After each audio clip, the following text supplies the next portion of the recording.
बेर हम डिस्कशन कर दै छी।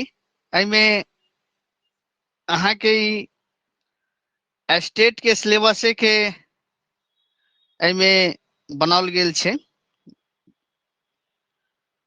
जो अहाँ सब पूछे कि विद्यापति के पूर्ववर्ती छलाह, पूर्ववर्ती अहाँके भऽ जाइ छै बाद में, पूर्ववर्ती भऽ जाइ छै पहिने, पहिने पूर्ववर्ती मतलब पहिने, आ परवर्ती मतलब भऽ जाइ छै बाद में। यानी जे विद्यापति से जे जन्म जिनकर पहिने भेल छनि ओ अहाँके पूर्ववर्ती में आबि जाइ छै। तऽ दू गोटे के नाम अधिकतर पूछे छै, ऑप्शन में रहत।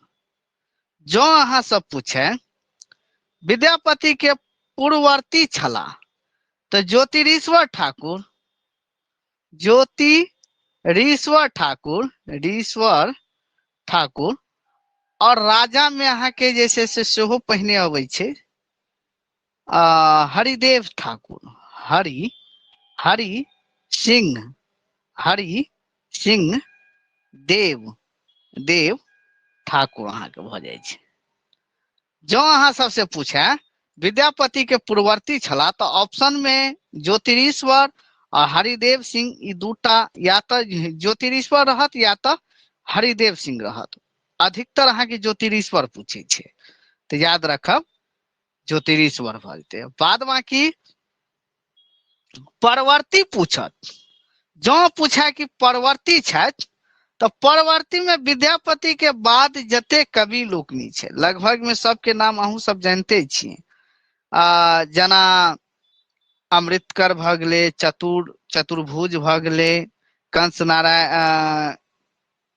नारायण भऽ गेलै, ओहिके बाद अहाँके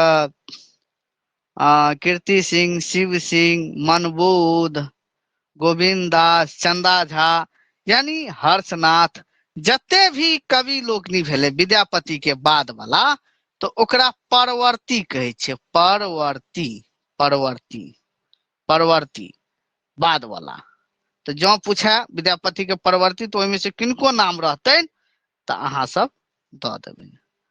बाद बाकी एकटा क्वेश्चन और जो अहाँ सब पूछे कि चर्या पद, चर्या चर्या चर्या चर्या चर्या विनिश्चय ठीक या अछि तऽ ई सिद्ध साहित्य सेहो भऽ जायत आ आदि काल सेहो भऽ जायत, आदि काल सामग्री सेहो भऽ जायत। एहिपर हम क्लास दऽ देने छी बहुत नीक जकाँ।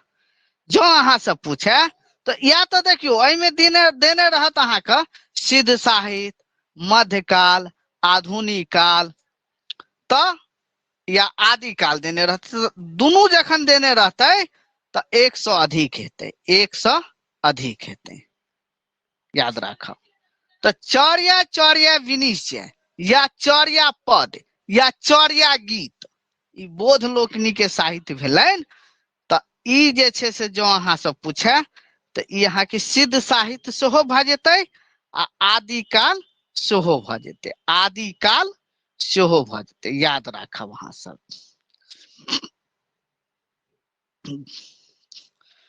तकर बाद अहाँके जो पूछे तऽ बोधगान आ दोहा कोश नाम से जे एकरा प्रकाशित करौने रहे म हरप्रसाद शास्त्री तऽ एकरा बाद में जे छै से अनुसंधान कयल गेलै कि चर्या दोहा कोश, बोधगान ओ दोहा कोश जे छै जे एकरा 3 पार्ट में डिवाइड कयल गेलै बाद में। सबसे तो पहिने म हरप्रसाद शास्त्री एकरा जे छै से बोधगान दोहा कोश नाम से प्रकाशित करलकनि सिद्ध लोकनि के सामग्री के, पोथी के। बाद में एकरा 3 पार्ट में डिवाइड कयल गेलै आ एकरा अनुसंधान केने रहे अहाँके KP. Kashi Prasad, KP. Jaiswal, KP. देखबे कतौ लिखल रहे छै केपी जायसवाल एकरा अनुसंधान केलकै रिसर्च केलकै जे नहीं ई मैथिली साहित्य थिक एकरा 3 भाग में विभाजित केलकै चौर्या चौर्या विनिश्चय या चौर्या पद कहियो चौर्या पद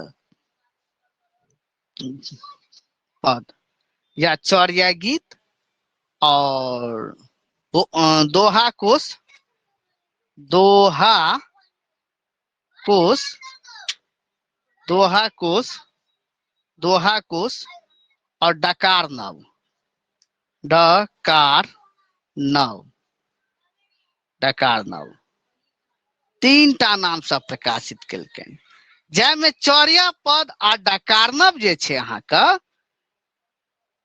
ई मैथिली साहित्य थिक आ दोहा कोश जे छै ई अहाँके अपभ्रंश भाषा में छै अहाँके मैथिली साहित्य में नहीं अबै छै तखनो अहाँके कंफ्यूजन रहत याद रखब चौर्या चौर्या पद और डकारनव ई 2टा जे छै अहाँके मैथिली साहित्य भ जाइ छै तो एखन तो हम ऑब्जेक्टिव कवर करा रहल छी तब देखियो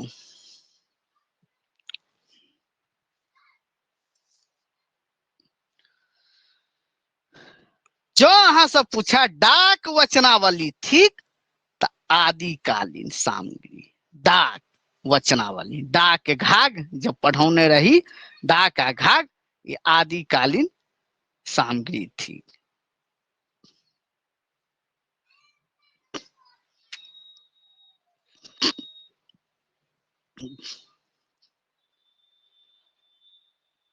सिद्ध साहित्य इतिहास सामग्री अछि देखियो सिद्ध साहित्य वह सिद्ध साहित्य छै देखियो ई छै अहाँके सिद्ध साहित्य जो अहाँ सब पूछा कि सिद्ध साहित्य अछि इतिहासक सामग्रिक अछि त ई आदिकाल भ जेतै 2टा क्वेश्चन बन जाय छै चौर्या चौर्या विनिश्चय सिद्ध साहित्य प्लस आदिकाल सामग्री सेहो छै और सिद्ध साहित्यिक त आदिकाल सामग्री थिक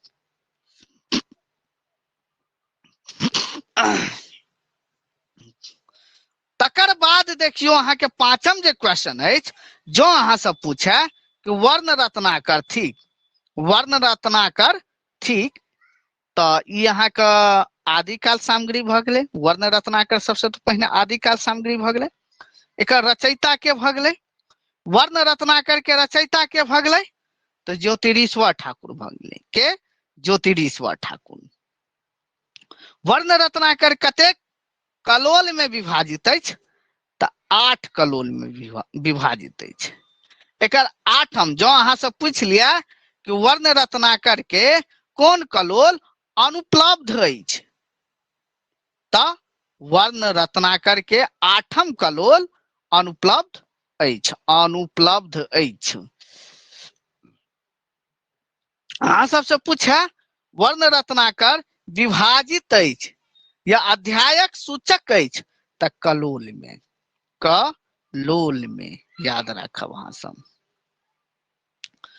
तकर बाद अहाँ का देखियो या छै डाक वचनावली या डाक आ डाक के साथ घाघ जोड़ देलकै तो कोनो टाइप के अहाँ के क्वेश्चन पूछ सके अछि डाक वचनावली या डाक के घाघ वचनावली इतिहास सामग्री अछि त आदिकाल याद रखब आदिकाल सामग्री अछि सिद्ध साहित्य आदिकाल सामग्री अछि ई सिर्फ प्राचीन अहाँ के टॉपिक के अछि त टॉपिक अछि मैथिली साहित्य इतिहास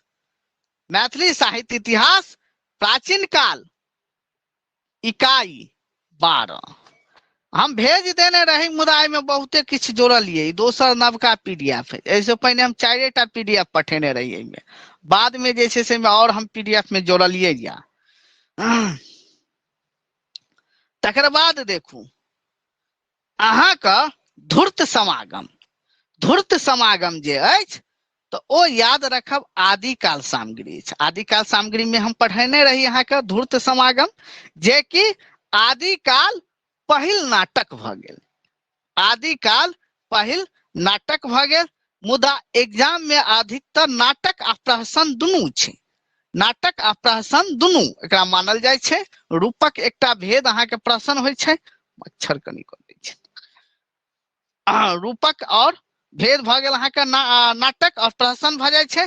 मुदा क्वेश्चन में अहाँके अधिकतर जे छै से प्रहसने रहत, प्रहसन क के पूछत। तो ई आदिकालीन पहिल नाटक, एकर लेखक के भऽ गेल। जो अहाँ से पूछत कि धूर्त समागम के लेखक के छथि, तऽ ज्योतिरीश्वर ठाकुर। धूर्त समागम के लेखक के छथि तऽ ज्योतिरीश्वर ठाकुर। धूर्त समागम में मैथिली गीत कते अछि तऽ 11टा, 11टा याद रखब, 11टा। धूर्त समागम में मैथिली गीतक समावेश कते अछि 11टा। अब बाद बाकी 8 कलोल के जे छै से वर्णन अहाँके कैल गेल अछि। नगर नायिका, राजकुल वर्ण, ई सब सबटा अहाँके कैल गेल छै। देख लेबै, हम अहाँके पीडीएफ में हम पठौने छी वर्ण रत्नाकर वाला में। नायिका वर्णा, नायिका वर्णा अछि तऽ कई में छै वर्ण रत्नाकर में छै। सर ई अहाँके द्वितीय कलोल भऽ गेल, नायिका वर्णा द्वितीय कलोल भऽ गेल। Hello sir. चौरिया हेलो पद, अब बाजू, आवाज नहीं जाए। सर प्रश्न, प्रश्न का मतलब नहीं बुझलिए। प्रहसन जे संस्कृत में लिखल जाइ छलै नाटक, ओकरा प्रहसन कहल जाइ छलै। एहिमे किछे अंश अहाँके मैथिली के छै, मात्र गीत सब। मैथिली संस्कृत में जे लिखल जाइ छै ओकरा अहाँके प्रहसन कहल जाइ छै नाटक के। ओही में बहुत सारा मतलब एकांकियो एकटा नाटके के रूप छै। एकांकी जे छै ने एकटा नाटके के रूप छै। नाटक पे एक बार हम फरछिया देब, फरछिया देब हम एक बेर, बुझ गेलहुं ना।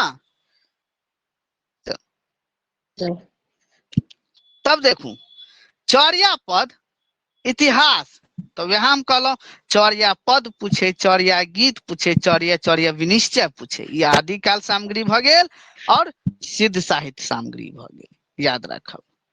ज्योतिरीश्वर समकालीन मानल जाइ छथि तऽ हरिदेव सिंह के हम कहने रही, हरिदेवे सिंह के दरबार में राज पंडित रहैत के ज्योतिरीश्वर ठाकुर, हिनके दरबार। आदिकाल पहिल राजा, माइक बंद कर लिया, माइक बंद कर लिया। हरिदेव सिंह, हरिदेव जे सिंह जे छै वो आदिकाल पहिल राजा, आदिकाल पहिल राजा और अंतिम राजा, पहिल राजा आ अंतिम राजा। आ ज्योतिरीश्वर ठाकुर पहिल कवि कहियो, साहित्यकार कहियो, हिनका निबंधकार कहियो, जे कहियो, पहिल कवि और अंतिम कवि। तकर बाद जे छै से मैथिली साहित्य में मध्यकाल आबि जाइ छै।